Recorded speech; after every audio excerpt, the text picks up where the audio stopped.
తాజాగా నిన్న రాత్రి ఎమ్మెల్యేల సాంస్కృతిక కార్యక్రమాలు జరిగితే ముఖ్యమంత్రి చంద్రబాబు నాయుడు గారు, ఉప ముఖ్యమంత్రి గారు చాలా ఉల్లాసంగా, ఆనందంగా చప్పట్లు కడుతూ, పగలబడి నవ్వుతూ అందరూ కూడా మొత్తం ఏదైతే అధికార కూటమి పార్టీలందరూ కూడా రకరకాల సాంస్కృతిక కార్యక్రమాలతో మొత్తం మీద అయితే ఒక ఆహ్లాదకరమైనటువంటి వాతావరణంలో వాళ్ళు మంచిగా ఎంజాయ్ చేశారు.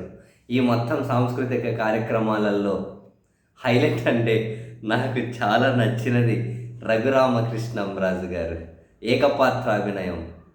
ఏమంటివి ఏమంటివి అనే డైలాగ్. సరే ఒకసారి రాజుగారి భాషలోనేనండి, చూస్తారా ఒకసారి రాజుగారు ఎట్లా చేశారు అని.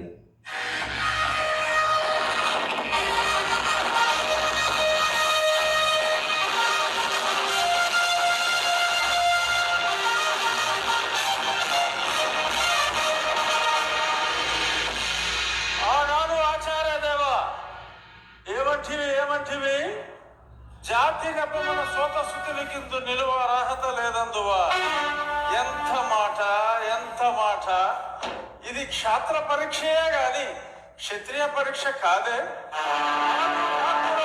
ఇది కుల పరీక్షయే అందువా. నీ తండ్రి భరద్వాజుని సంభావం పెట్టింది. అది దుముక్షాకరమైన నీ సంభావం పెట్టింది. పుట్టిదివి కదయా, నీదే కులము. అంతేగాక ఈ కులములైన వశిష్ఠుడు దేవకీ వేషుడు. సో రఘురామకృష్ణంరాజు గారు పాపం అంటే దానికి అంటే ఆ ఫ్లో మెయింటైన్ చేయలేకపోయారు, కానీ పాపం ఆ ఎఫర్ట్ని అయితే అప్రిసియేటెడ్ సార్. మొత్తం మీద సీరియస్లీ ఆ ఫ్లో మెయింటైన్ చేయలేకపోయారులేండి. ఆ వయసులో కష్టమే అవుతుందిలేండి. ఎందుకంటే ఇట్లాంటి ఏకపాత్రాభినయం దీని మీద మైట్బి నేను యువ స్క్రీన్ మీద కూడా ఒకసారి చెప్పే ఉంటాను ఈ డైలాగ్. నెక్స్ట్ స్కూల్ నుంచి కూడా ఏకపాత్ర అభినయం. ఈ డైలాగ్ చాలా మంచి టెంపో ఉంటుంది. రాగానే డైరెక్ట్గా వచ్చేస్తుంది ఆచార్య దేవో భవ, ఆచార్య దేవ ఏమంటివి ఏమంటివి, జాతి నెపమున సూత సుతన కింద నిలువ అర్హత లేదందువా.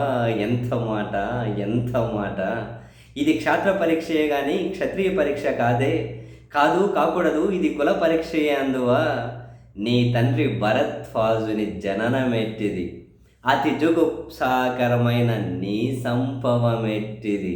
మట్టి కుండలో పుట్టితివి కదా, నీది ఏ కులము. అంత ఏల అశ్వత్ పితామహుడు కురుకుల వృద్ధుడైన ఈ శాంతనవుడు శివ సముద్రాల భార్య అయిన గంగా గర్భమున జన్మించలేదా, ఇతనిది ఏ కులము. నాతో చెప్పిత్తువేమయ్యా. మా వంశానికి మూల పురుషుడైన వశిష్ఠుడు దేవవేషయకు ఉర్వశీపుత్రుడు కాదా. అతను పంచమజాతి కన్య అయిన అరుంధతి ఎందు శక్తిని, ఆ శక్తి చండాలాంగని ఎందు పరాశురుని, ఆ పరాశురుడు పల్లెపడుచు అయిన మత్స్యగంధి ఎందు మా తాత వ్యాసుని, ఆ వ్యాసుడు విధవరాండ్రైన మా పితామహితో మా తండ్రిని, మా పిన పితామహి అంబాలికతో మా పిన తండ్రి పాండురాజును, మా ఇంటి దాసితో ధర్మ నిర్మాణ జనుడగు మీతో కీర్తించబడుతున్న ఈ విధురదేవుని కనలేదా. సందర్భావసరాలను బట్టి క్షేత్రస్థాయి ప్రాధాన్యములలో సంక్రమమైన మా కురువంశము ఏనాడో కులహీనమైనది కాగా నేడు కులము కులము అను ఈ వ్యర్థవాదనలు ఎందుకు. తెలుగులో నా ఫ్లో వచ్చేస్తూ ఉంటాయి, కానీ దానికి ఆ టెంపో ఉంటలే, చాలా బ్రహ్మాండంగా ఉంటుంది కూడా యాక్చువల్గా. బట్ రాజుగారు అయితే గుడ్ ఎఫర్ట్స్ అండి, గుడ్ ఎఫర్ట్స్ బాగానే పెట్టారు. ఇంట్రెస్టింగ్ అనిపించింది, ఫన్నీగా.